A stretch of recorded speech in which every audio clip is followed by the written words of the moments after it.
to part C of basic level interview questions for Node.js. Here first question is what is the purpose of require function in Node.js? So require function Node.js में एक module को import करने के लिए use होता है. ठीक है, जैसे हमने अर्लियर वीडियो में देखा था, लास्ट वीडियो में हमने यहाँ से मैथ मॉड्यूल को रिक्वायर किया है, मीन्स हमने उसको इंपोर्ट किया है हमारे फाइल में. ठीक है, तो इसलिए हम यूज़ करते हैं रिक्वायर को. ठीक है, सो एक्चुअली Node.js है जो हमारा मॉड्यूलर आर्किटेक्चर को फॉलो करता है, जिसमें हम अलग अलग फंक्शनैलिटीज़ को मॉड्यूल में डिवाइड करते हैं. ठीक है, और फिर उसको रीयूज़ करते हैं, और रिक्वायर की हेल्प से हम मॉड्यूल को अपने कोड में इंक्लूड कर सकते हैं. ओके, सो हेयर मैंने आपको एग्जांपल भी बताया कि जैसे यहाँ पे हमने जो हमारा ये मॉड्यूल को हमने रिक्वायर करा है मैथ को. ठीक है, हमने एक math.js फाइल बनाई थी और यहाँ से हमने इसको एक्सपोर्ट किया था.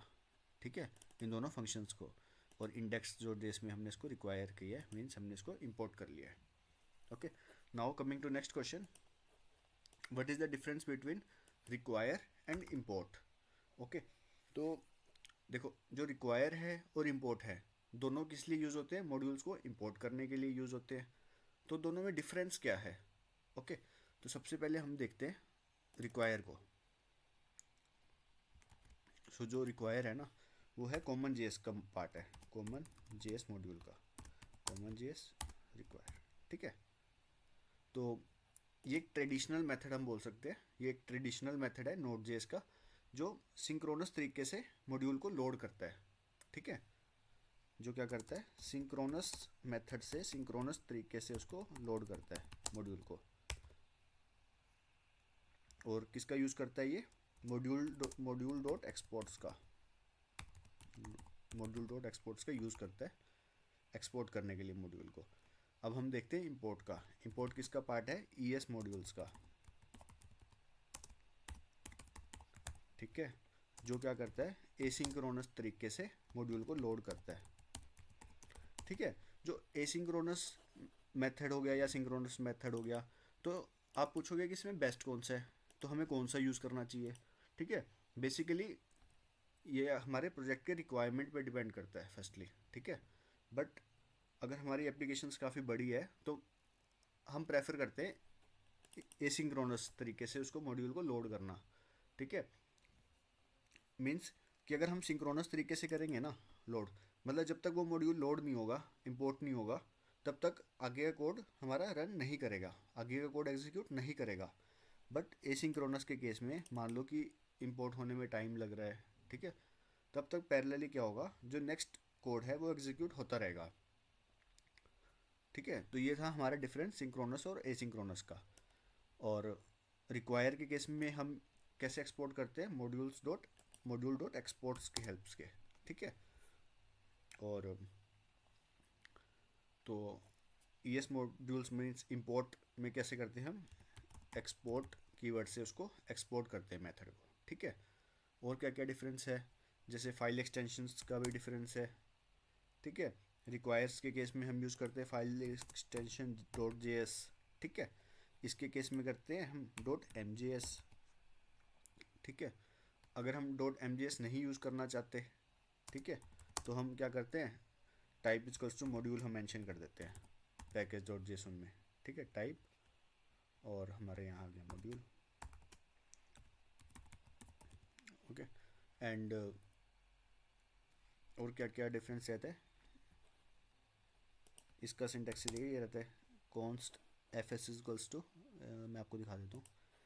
ठीक है, ये हो गया हमारा रिक्वायर की हेल्प से. ठीक है, और अगर हमें करना है इंपोर्ट की हेल्प से, तो हम कैसे करेंगे?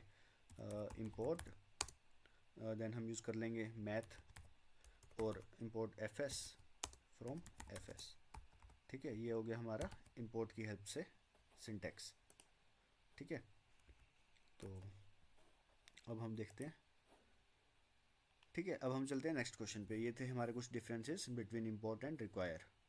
Now what are callbacks in Node.js and can you provide an example. ठीक है, तो Node.js क्या है? हमारा एक asynchronous non blocking run time environment है जो कि कॉल बैक फंक्शंस का यूज़ करता है. ठीक है, मीन्स मान लो एक हमारा जैसे फाइल है, मैं आपको एग्जांपल से बताता हूँ. ठीक है, इसको मैं करता हूँ अनकमेंट फर्स्टली. ठीक है, तो ये हो गया हमारा कॉल बैक। ठीक है, तो नोड जेएस क्या करता है, इसको एसिंक्रोनस बनाने के लिए ना कॉल बैक्स का यूज़ करता है। ठीक है, मान लो जब तक ये फाइल रीड नहीं हो रही तब तक हमारा नेक्स्ट स्टेटमेंट रन होगी। ठीक है, हमारा ये रन होगा नेक्स्ट स्टेटमेंट, और जब ये फाइल रीड होना कंप्लीट हो जाएगी तो कॉल बैक की हेल्प से ये हमें डाटा प्रोवाइड कर देगा। ठीक है, तो कॉल बैक फंक्शंस की हेल्प से हमारा जो कोड है वो एसिंक्रोनस और नॉन ब्लॉकिंग बन जाता है। तो कॉल बैक फंक्शन क्या होता है, ये एक फंक्शन होता है, ठीक है, जो एक और फंक्शन के अंदर आर्ग्यूमेंट के रूप में दिया जाता है। ठीक है, मतलब ये एक फंक्शन है रीड फाइल, तो इसके अंदर एक और फंक्शन आ गया, this is called call back function. ठीक है, और जब ये फंक्शन कंप्लीट हो जाएगा, मीन्स की रीड फाइल फंक्शन कंप्लीट हो जाएगा, तो ये कॉल बैक फंक्शन रन होगा और हमें आउटपुट प्रोवाइड कर देगा। ठीक है, तो ये रहता है हमारा call back function. So here F S dot read file ये क्या है, एक एसिंक्रोनस फंक्शन है। जब फाइल रीड हो रही है तो प्रोग्राम हमारा, जब तक फाइल रीड होएगी तब तक हमारा कोड नेक्स्ट स्टेटमेंट पे जाएगा, उसको एग्जीक्यूट करेगा, और जब हमारा फाइल का काम कंप्लीट हो जाएगा तो कॉल बैक फंक्शन एग्जीक्यूट हो जाएगा। या अगर फाइल में एरर आता है तो कॉल बैक फंक्शन की हेल्प से हमें एरर भी मिल जाएगा। ठीक है, तो guys hope you understand the callbacks. Now coming to next question, what are promises in Node JS. So promise क्या है, ये एक ऑब्जेक्ट होता है जो फ्यूचर में किसी एक स्टेट में रिजोल्व हो जाएगा। ठीक है, तो मैं आपको एक एग्जांपल बताता हूँ। देखो हम कॉल बैक्स यूज़ करते हैं। ठीक है, तो कॉल बैक्स में एक डिसएडवांटेज होता है कि उसमें कॉल बैक हेल हो जाता है। ठीक है, कॉल बैक हेल मतलब कॉल बैक के अंदर कॉल बैक, कॉल बैक के अंदर कॉल बैक, कॉल बैक के अंदर कॉल बैक। ठीक है, इसको हम बोलते हैं कॉल बैक हेल, जिसकी जिसकी वजह से क्या होता है, हमारी परफॉर्मेंस कोड की डिक्रीज हो जाती है, एप्लीकेशन हमारी स्लो हो जाती है। ठीक है, that's why we prefer promises. Okay, so promises क्या होता है, एक ऑब्जेक्ट होता है जो हमें वैल्यूज़ प्रोवाइड करता है, जैसे स्टेट्स होगी, फुलफिल्ड हो गया, रिजेक्टेड, पेंडिंग। ठीक है, फुलफिल्ड कब होता है, एक हमारा जो प्रोमिस है या तो वो फुलफिल्ड होएगा, फुलफिल्ड जब काम हमारा सक्सेसफुली कंप्लीट हो जाता है, मीन्स फुलफिल्ड हो गया। ठीक है, ये फुलफिल्ड स्टेट होगी। एंड रिजेक्टेड स्टेट हो सकती है प्रोमिस के बाद, जब कोई एरर में आ जाए। ठीक है, जब कुछ भी एरर आ जाए। एक होती है हमारी पेंडिंग। ठीक है, पेंडिंग मतलब जब तक काम कंप्लीट नहीं हुआ होता। ठीक है, अभी प्रोसेसिंग होता है, मीन्स पेंडिंग। ठीक है, तो ये कैसे काम करता है, फुलफिल्ड के केस में हमारे पास यूज़ होता है रिजोल्व।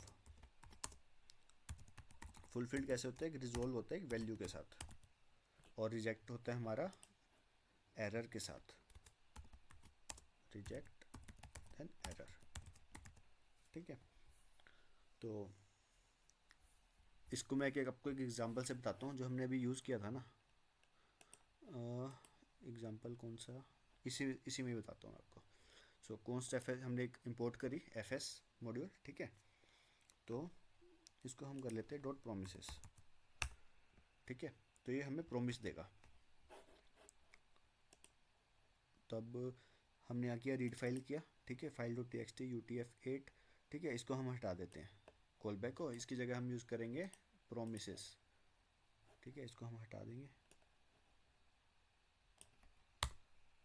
Dot UTF-8। ठीक है, प्रोमिसेस में हम क्या यूज़ करते हैं, डॉट देन और डॉट कैच मेथड्स का। ठीक है, मीन्स कि अगर फाइल रीड हो जाती है, ठीक है, तो हमारा क्या यूज़ होगा, डॉट देन मेथड, और हमें वो डाटा प्रोवाइड कर देगा। हम बाकी कोड को भी कमेंट कर देते हैं नीचे वाले को।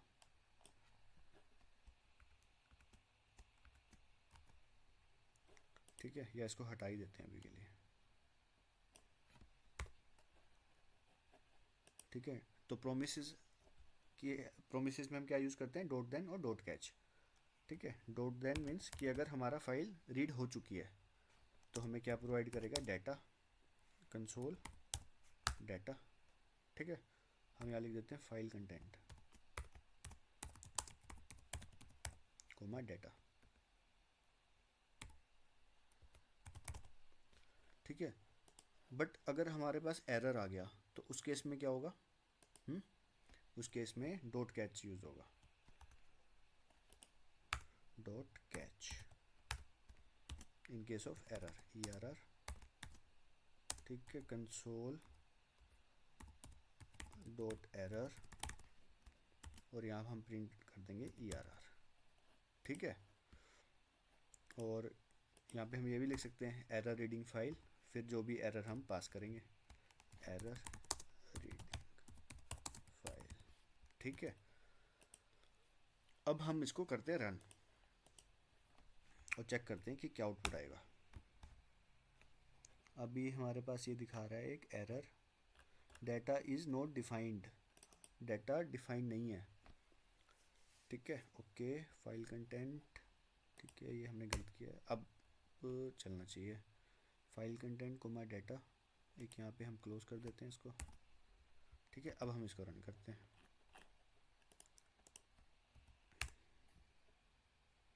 Okay, so file request sent and file का कंटेंट क्या है, हाई डेवलपर्स।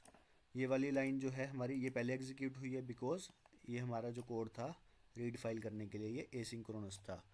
ठीक है, तो ये किसी की वेट नहीं कर रहा। ठीक है, तो ये लाइन वेट नहीं करेगी कि पहले एसिंक्रोनस को, मतलब कि जो फाइल पहले रीड होए फिर मैं एग्जीक्यूट हूँ। ठीक है, तो ये पैरेलल में एग्जीक्यूट हो जाएगा 18th लाइन। ओके, बिकॉज जो हमारा कोड है वो एसिंक्रोनस है। ओके, मान लो अगर हमने एरर वाला रन करना है तो कैसे करेंगे, हम अभी के लिए ना इस फाइल को ही डिलीट कर देते हैं। ठीक है, फिर हम देखते हैं क्या रन होता है। फाइल हमने डिलीट कर दी और अब हम इसको रन करते हैं। अब हमारा एरर आएगा।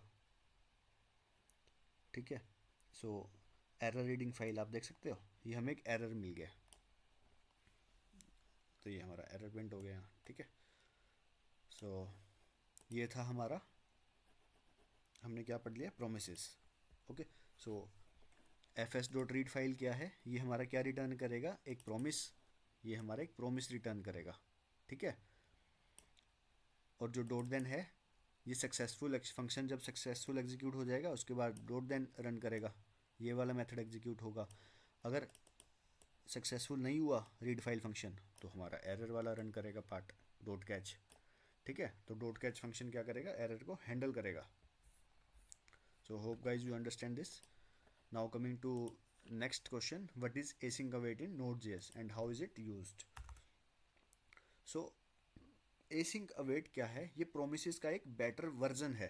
ठीक है, तो हम ये कह सकते हैं कि बेटर वर्जन ऑफ प्रोमिसेस। क्यों ये एक बेटर वर्जन है, बिकॉज ये कोड को ज़्यादा रीडेबल बनाता है। ठीक है, ये एक बेटर तरीके से एसिंक्रोनस कोड को सिंक्रोनस जैसा हमें रिफ्लेक्ट करता है। ठीक है, मतलब अगर हम प्रोमिसेस यूज़ करेंगे ना तो उसमें डॉट देन डॉट कैच, ठीक है, एक चेन बन जाती है काफ़ी बड़ी, डॉट देन डॉट देन। ठीक है, तो उसको प्रिवेंट करने के लिए हम यूज़ करते हैं एसिंक अवेट, जिससे जो हमारा कोड है ज़्यादा रीडेबल बन जाएगा। ठीक है, तो इसको हम देखते हैं एग्जाम्पल से। मान लो जो ये हमारा कोड है ये हमने किसकी हेल्प से बनाया है, प्रोमिसेस की। ठीक है, अब हम इसी कोड को बनाएंगे एसिंक अवेट की हेल्प से। ठीक है, फर्स्ट लाइन हमारी सेम रहेगी। ठीक है, डॉट प्रोमिसेस, और लास्ट लाइन भी हमारी सेम रहेगी। ठीक है, अब हम इसको बनाते हैं एसिंक तरीके से, इसको भी हटा देते हैं। ये काम करते हैं, एसिंक फंक्शन बनाते हैं पहले, एसिंक फंक्शन।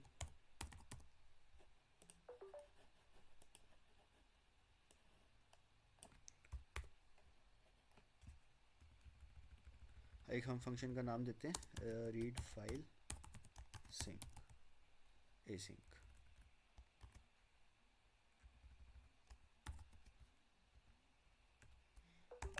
ठीक है, और इसमें हम यूज़ करते हैं ट्राई कैच ब्लॉक, ट्राई, और हम यहाँ ले लेते हैं const data is equals to await, फिर हम यहाँ से ले लेते हैं ये वाला part, fs dot read file utf8।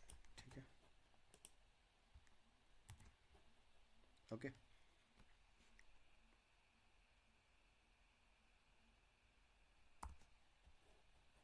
फिर हम यहाँ प्रिंट करते हैं फाइल का जो डाटा होगा हम उसको यहाँ प्रिंट कर देंगे, console dot log file content.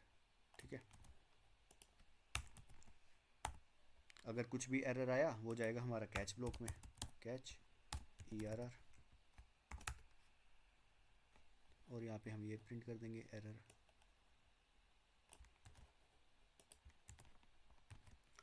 ठीक है। और हमने जो ये फंक्शन बनाया था इसको हम यहाँ से कॉल कर लेंगे बाहर से, यहाँ से, ठीक है। तो ये हमारा हो गया एसिंक अवेट की हेल्प से, ठीक है। तो ये काम कैसे करेगा, ठीक है। काम करने से पहले पहले हम इसको रन करते हैं, ठीक है। हम इसको क्लियर करते हैं, node index dot JS. Okay, अभी हमारा एरर इसलिए आ रहा है क्योंकि हमारा हमने file dot T x T delete कर दी थी ना, इसलिए इसको हम पहले क्रिएट करते हैं, file dot T x T. इसमें हम लिखते हैं हेलो एवरीवन, ठीक है। अब हम इसको करते हैं run, node index dot JS. तो आप देख सकते हैं हमारा आउटपुट आ चुका है, फाइल कंटेंट हेलो एवरीवन, ठीक है। तो हमारा कोड गया है ट्राई ब्लॉक में। तो मैं अब आपको समझाता हूँ कि ये कैसे वर्क कर रहा है। सो एसिंग फंक्शन है ना, एसिंग फंक्शन के अंदर हम यूज़ कर रहे हैं अवेट फंक्शन को, ठीक है। अवेट का मतलब है कि रुक जाओ जब तक प्रॉमिस रिजॉल्व नहीं हो जाता, ठीक है। जब तक फाइल रीड नहीं हो जाती तब तक वेट करो, ओके। तो इसका मतलब यही है। और ट्राई कैच का ब्लॉक हम कब यूज़ कर रहे हैं, एरर को हैंडल करने के लिए। मान लो फाइल रीड करते हुए कुछ एरर आ जाता है या फाइल उसको नहीं मिलती, तो क्या हैंडल होगा, कैच ब्लॉक, ठीक है। तो ये था एसिंग का वेट। हम किस लिए यूज़ कर रहे हैं, हमने प्रॉमिस चेनिंग को अवॉइड करने के लिए और कॉल बैक हेल को अवॉइड करने के लिए हम यूज़ करते हैं एसिंग अवेट, ठीक है। तो hope guys you understand this questions. So हमने इस वीडियो में क्या क्या डिस्कस करा है, कुछ क्वेश्चंस डिस्कस करें नोट जेएस के, जिससे हमें पता चला है कि हम रिक्वायर और इंपोर्ट को कब कब यूज़ करते हैं, ठीक है। कॉल बैक फंक्शंस क्या होते हैं, ठीक है। प्रोमिसेस का हम यूज़ क्यों करते हैं, एसिंग का वेट को हम क्यों यूज़ करते हैं, ठीक है। एसिंग का वेट को हम प्रेफर करते हैं विद रिस्पेक्ट टू प्रोमिसेस, ठीक है। और प्रोमिसेस को हम प्रेफर करते हैं with respect to callback health से बचने के लिए हम यूज़ करेंगे प्रोमिसेस, और प्रोमिसेस को अवॉइड करने के लिए हम यूज़ कर सकते हैं एसिंग का wait. So guys, hope you understand all these basic questions. I will see you in the next upcoming video.